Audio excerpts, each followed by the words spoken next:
પંચકોશી ઉત્તર વાહિની નર્મદા પરિક્રમાનો આજથી પ્રારંભ થવાનો છે, જેમાં દેશભરમાંથી લાખો શ્રદ્ધાળુઓ ઉમટી પડશે.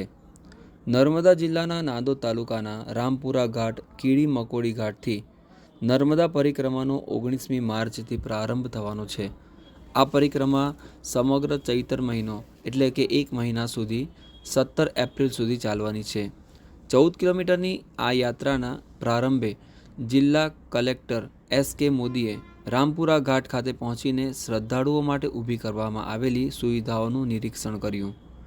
બોટ માટે બનાવેલ જેટી, ડોમ, બેરિકેડિંગ, આરોગ્ય અને પાણીની સુવિધાઓ, સાવચેતી, સલામતી તથા દિશાસૂચક બોર્ડ સહિતના જે ઊભી કરવામાં આવેલી સુવિધાઓ વ્યવસ્થાઓને તેઓએ નિહાળી હતી. જરૂરી ખૂટતું માર્ગદર્શન પણ તેઓએ આપ્યું હતું. એસ.કે. મોદીએ રામપુરા ઘાટ ખાતે ઊભી કરાયેલી જેટીનું બારીકાઈથી નિરીક્ષણ કરીને ટેકનિકલ બાબતો સંદર્ભે જે તે વિભાગના અધિકારી અને એજન્સી પાસેથી વિગતો માંગી હતી.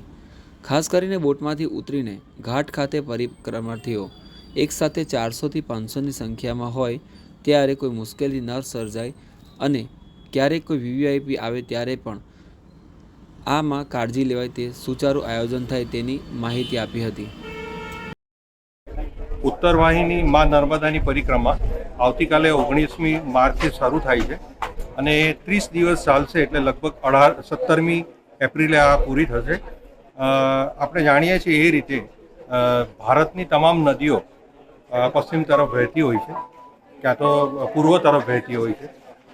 નર્મદા નદી જ એક એવી છે કે જેની પરિક્રમા કરવામાં આવે છે અને એ પરિક્રમા પૈકી આ જે 7 કિલોમીટરનો જે પેચ છે એ ઉત્તર દિશામાં વહે છે, એટલે એને ઉત્તર વાહિની નદી કહી છે અને એના વાઇબ્રેશન કંઈક અલગ પ્રકારના હોય છે અને લોકો એટલે આની પ્રદક્ષિણા કરે છે. સરકાર તરફથી અને વહીવટી તંત્ર તરફથી આ વખતે અમે ખૂબ સારી વ્યવસ્થા કરી છે. આ વખતે અમે સ્પેશિયલ મહારાષ્ટ્ર, ગોવાથી બોટ મંગાવી છે અને નિયમ અનુસાર એ બોટનું સંચાલન થશે. એક બોટની અંદર લગભગ 50થી 60 જેટલા લોકો એમાં પ્રવાસ કરી શકશે. પરિક્રમાના રૂટની અંદર અમે 7 દુ 14 કિલોમીટરનો રૂટ છે, એમાં લાઇટિંગની વ્યવસ્થા કરી છે. રસ્તાઓમાં ઝાડી ઝાંખરાને એ બધું સફાઈ કર્યું છે પંચાયત ડિપાર્ટમેન્ટ દ્વારા. તદુપરાંત વન્ય પ્રાણીના ભય રહેલો છે એ જોતાં વન વિભાગે અને બીજા તમામ વિભાગોએ મળી અને એ વન્ય પ્રાણીના સંરક્ષણ માટે અને જે વ્યક્તિ પરિક્રમા કરતા હશે એના પણ રક્ષણ માટેની બધી વ્યવસ્થા કરવામાં આવેલ છે. પાણીમાં જવા માટેનું આગ્રહ ન રાખતા અહીંયા અમે મા નર્મદાનું પાણી સ્પ્રિંકલ દ્વારા અમે પૂરું પાડીએ છીએ અને એના માટે બાથરૂમ પણ અમે બનાવ્યા છે નાહવા માટે. તો ત્યાં નાય, કારણ કે અહીંયા મગરનો મોટો ભય રહેલો છે.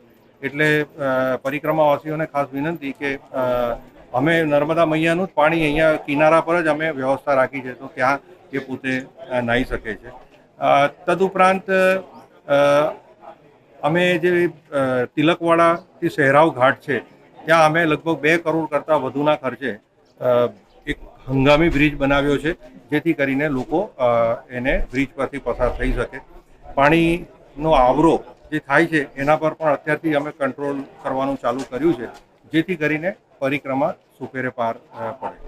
ગઈ સાલ અમે જે હેડ કાઉન્ટ કર્યા હતા એમાં 10 લાખ પ્લસ હતા, 11 લાખ જેવા હતા. આ વખતે અમને એવું લાગે છે કે સરકારશ્રી અને જિલ્લા વહીવટી તંત્રએ જે વ્યવસ્થા કરી છે અને સોશિયલ મીડિયામાં જે રીતના પ્રચાર પ્રસાર થઈ રહ્યો છે એ જોતાં એવું લાગે છે કે લગભગ 15 લાખ લોકો આ મા નર્મદાની પરિક્રમા કરશે.